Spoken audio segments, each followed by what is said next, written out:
Crise na Venezuela, crise na Venezuela, crise na Venezuela. Todos os jornais indicam crise na Venezuela, anunciam, é manchete, é tudo crise na Venezuela. Mas você sabe o porquê que estão falando da crise na Venezuela? Pois é para isso que você está aqui comigo na nossa aula de atualidades, linda, maravilhosa, para que você possa entender o que está rolando no Brasil, no mundo, nos jornais, nas revistas, em tudo, beleza? Bom, como nós temos sempre que fazer um embasamento histórico para entender o que está acontecendo na atualidade, afinal de contas, uma crise não começa do dia para a noite. Nós temos que entender quais são os fundamentos dessa crise. E para isso nós precisamos falar de governos. E eu vou lembrá-los de um governo que foi muito criticado, ao mesmo tempo foi muito falado, muito amado por alguns, ele mesmo, o Hugo Chávez.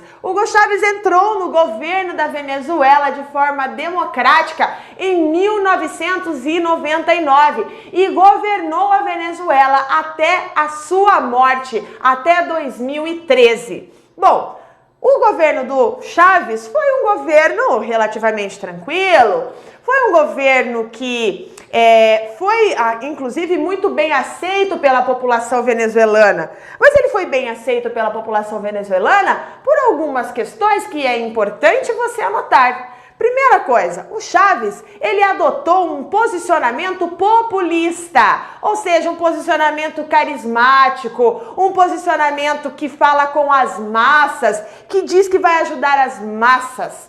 Bom, nesse ponto, ele também brigou com aqueles que ele dizia que eram os responsáveis pelo fato da Venezuela não crescer ainda mais. A grande Venezuela, a tão poderosa Venezuela, estava barrada pelas forças dos países imperialistas. E ele levou como um grande inimigo desse crescimento a Venezuela, a força que os Estados Unidos fazia para impedir esse crescimento e também para explorar as riquezas existentes na Venezuela. Bom, o Hugo Chávez então comprou briga com muita gente e muita gente poderosa. Bom, agora, existem alguns termos que é frequente aparecer nas provas e que você precisa saber, você precisa compreender. Por exemplo, o significado de chavismo. Bom, o chavismo foi a imagem, o culto, a personalidade do Hugo Chávez.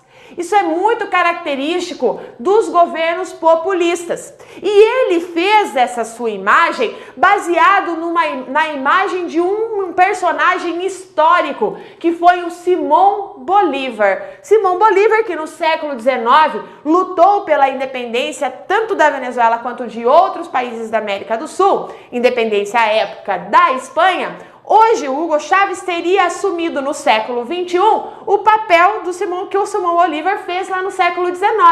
Então, ele chama de bolivarianismo essa tentativa de se separar daqueles que impedem, então, o crescimento da Venezuela. E o Hugo Chávez se considera um herdeiro do Simão Bolívar, por isso o chavismo. Essas ações que o Hugo Chávez fez são as ações populistas para atender as demandas populares, para atender os desejos das grandes massas, foi considerado o socialismo do século XXI. Esse é o Hugo Chávez, então, que governou essa Venezuela. Problemas. Quando o Hugo Chávez estava governando, o grande emissor, de riquezas, o grande motor da economia da Venezuela era o petróleo. Só que nessa época, gente, o petróleo estava em alta no mercado. E quando ele estava em alta no mercado, inclusive a Venezuela declarou que ela tinha a maior reserva de petróleo do mundo, bem nesse período do governo Chávez. Interessante isso, né? Ele que faz parte, a Venezuela, que faz parte da Organização dos Países Exploradores de Petróleo, acabou ficando tão dependente desse petróleo, que a economia venezuelana passou a ter 96% do seu PIB baseado no petróleo. Bom, quais são os riscos disso? Enquanto o petróleo está em alta, tudo bem, mas você não pode esquecer que o petróleo é uma commodity, portanto ele é avaliado avaliado lá na Bolsa de Valores. E sendo avaliado na Bolsa de Valores, ele tem o quê? Ele tem flutuações de mercado. E foi exatamente o que aconteceu no ano em que o Chávez morreu e que o Nicolás Maduro assumiu a presidência. Mas tome nota, porque o Hugo Chávez assumiria o novo governo, o novo mandato, ele não conseguiu porque morreu e ficou essa transição política para o vice, ficou muito conturbada, mas o fato é que no final das contas ele assumiu, mas quando o seu governo é iniciado, ocorre um problema gravíssimo. Qual? O mercado reduz o valor do petróleo. E agora a Venezuela, que 96% do seu PIB vinha do petróleo, agora passa a receber menos. Veja que ela comprava os itens de consumo do seu país com o dinheiro que recebia do petróleo. Então o remédio que o venezuelano consumia, ele era comprado com o dinheiro do petróleo. A comida que o venezuelano consumia era comprada com o dinheiro do petróleo. E agora esse dinheiro não tem mais, gerando uma crise econômica. E presta atenção, porque isso é quase uma regra na história, que quando nós temos crises econômicas, normalmente ela vem acompanhada de uma crise política. Isso é muito comum. Então nós temos exatamente esse cenário na Venezuela. Quando é iniciado o governo do Nicolás Maduro, nós temos uma crise econômica em função da queda do valor do petróleo e, na sequência, uma crise política. Crise política essa que já foi iniciada na transição do governo Chávez para o governo Maduro. Bom, nós temos novidades para 2019, mas antes disso, eu quero continuar explicando para vocês que os anos que se seguiram de 2013 até a gente chegar em 2019, começou um cenário muito cabuloso na Venezuela, que foi um cenário de crise, uma crise econômica, uma crise política e, mais recentemente, nós estamos falando muito sobre a crise humanitária. Até coloquei um coraçãozinho aqui para vocês, porque provavelmente se a prova explorar esse aspecto, algum aspecto da crise econômica da Venezuela, em 2019, nós teremos o quê? Nós teremos a crise humanitária, que ela é a mais falada na atualidade. Já no passado já se explorou muito a crise econômica, já se explorou muito a crise política. Acredito que a sua prova venha tratar sobre a crise humanitária, porque atingiu diretamente o Brasil, que a gente já vai chegar lá. Bom, claro que o Hugo Chávez não, né, gente? O Nicolás Maduro vai dizer assim, calma aí, gente. A crise que vocês estão anunciando nos jornais é pura treta, é pura confabulação aí dos países que são contra a Venezuela, porque nós somos maiores, porque nós estamos querendo nos libertar e como retaliação, vocês não estão enviando remédios pra gente, não estão enviando comida. Então ele fala assim, que aquelas notícias dos jornais, que falta comida, que falta luz, que falta remédio, isso é mentira. Na verdade, não falta, eles têm dinheiro para comprar. O fato é que os países que vendiam esses produtos para a Venezuela não vendem mais para desestabilizar o governo do Maduro. É isso que o Maduro diz, tá? Essa é o que quando ele faz lá seus pronunciamentos para a população da Venezuela e tudo mais, tá? Bom, claro que tem países que falam, não, o que você está falando é mentira. O seu governo ele é antidemocrático, porque a eleição do Maduro ela foi questionada, você está levando o seu país ao caos, à beira do colapso. Então teve alguns países que se reuniram para discutir exatamente os problemas da América do Sul e hoje a principal pauta desse grupo, que nós chamamos de Grupo de Lima, é justamente a Venezuela. Porque uma crise num país da América do Sul acaba afetando os demais países. E o Brasil é um país muito interessado porque a Venezuela faz parte do Mercosul. Tudo bem que ela está suspensa desde 2016, mas ela é integrante do Mercosul. E sendo integrante do nosso bloco econômico, nos interessa e muito o que está acontecendo lá. Bom, nós também temos os Estados Unidos, né, que dizem que o governo do Nicolás Maduro não é legítimo, a OEA também não, dos Estados Americanos, a Organização dos Estados Americanos, também não reconhece o Nicolás Maduro como um governo legítimo. Legítimo de quando? É que no ano passado, em 2018, no dia 20 de maio de 2018, ocorreram eleições na Venezuela e essas eleições elas foram muito questionadas, dizendo que teve fraude. Que fraude foi essa? Bom, primeiro o Nicolás Maduro ele foi eleito com 70% dos votos, mas presta atenção, a oposição se negou a votar. Diz alguns jornais que 50% apenas da população foi votar, ou seja, metade da população da Venezuela não compareceu às urnas. Mas quem é essa oposição que fica falando tanto? É o MUD, tá? A Mesa da Unidade Democrática.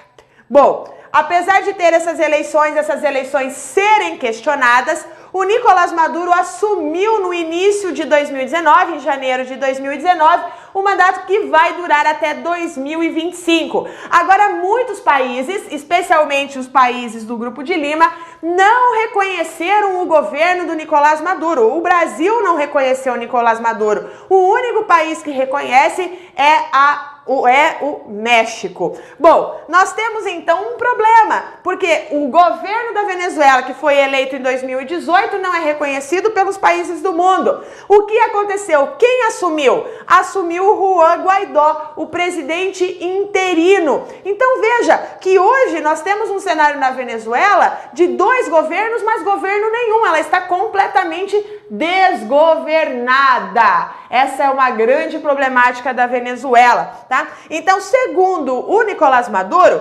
tanto o Grupo de Lima, quanto os Estados Unidos, quanto a OEA, pretendem com essas ações de não reconhecê-lo e tudo mais, eles pretendem desestabilizar a democracia na Venezuela, falando que a democracia não existe, mas ele diz, sim, a democracia existe aqui. Bom, e o que tudo isso influencia no Brasil? Bom, o Brasil faz fronteira com a Venezuela, lá com o estado de Roraima. Nós temos a primeira cidade que é Pacaraima, né?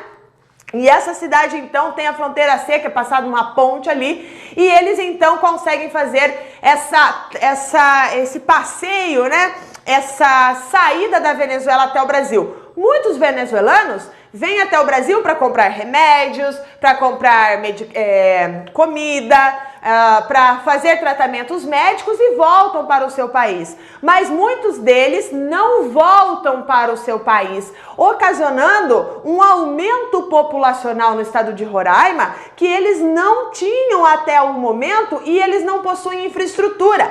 Pense que muitos desses venezuelanos chegam até Roraima e não têm onde morar, então eles moram nas ruas e isso acabou criando um cenário de aversão entre dos brasileiros com relação aos venezuelanos. O governo de Roraima, inclusive, já se manifestou muitas vezes para o presidente da República para ele fazer alguma coisa e fechar as fronteiras. Mas fechamento de fronteira nesse caso não é uma coisa fácil, porque nós temos a atuação das ONGs, a atuação dos direitos humanos, a questão dos refugiados, que não permite que seja simplesmente fechada a fronteira. Bom, o que nós temos de dados até então? Esses venezuelanos, eles não vêm somente para o Brasil. E, na verdade, o Brasil não é nem o país que recebe a maior quantidade de venezuelanos. A Colômbia recebe muito mais venezuelanos do que o Brasil. Até porque o Brasil está vivendo um momento de crise econômica e a Colômbia está vivendo um momento de ascensão econômica. Portanto, oportunidades são maiores lá na Colômbia do que aqui no Brasil. Bom, quais são as diferenças entre as pessoas, entre os venezuelanos que estão vindo ao Brasil? Nós temos dois grupos. Nós temos o grupo dos imigrantes econômicos e o grupo dos refugiados. Veja que isso é conceitual e você tem que saber a diferença. O que é um imigrante? O imigrante é aquele indivíduo que veio de outro país e se instalou aqui. Então, lá na Venezuela, o venezuelano, ele é um emigrante, porque ele está saindo. Quando ele chega no Brasil, ele torna-se um imigrante. Então, imigrante venezuelano. Por que econômico? Ora, porque ele não tem emprego, porque ele não tem dinheiro, então ele vem em busca de oportunidades nos outros países, no caso também o Brasil.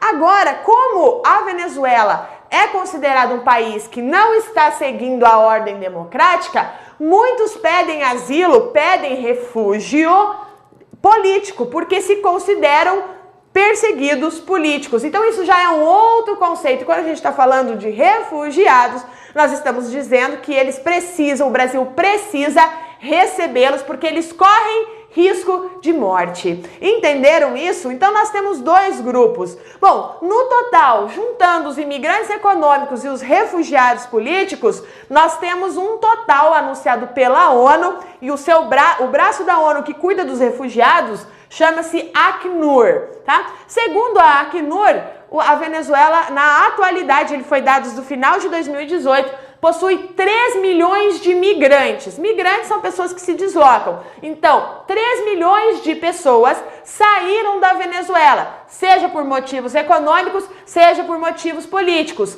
Por isso que nós chamamos isso tudo de humanitário. O Brasil e os Estados Unidos, diante desse cenário, também em fevereiro de 2019, fez uma proposta de entregar alimentos como uma ajuda humanitária. E o que o Nicolás Maduro fez? Ele que tem as forças nacionais em suas mãos, ele fechou a fronteira, impedindo com que essa ajuda humanitária entrasse dentro da Venezuela. Tá bom? Então nós tivemos o fechamento da fronteira em fevereiro de 2018. Então, portanto, no momento, a Venezuela está totalmente desgovernada, sendo governada tanto pelo presidente Nicolás Maduro, quanto pelo presidente interino Juan Guaidó. Entendido? Um grande beijo e até a próxima aula.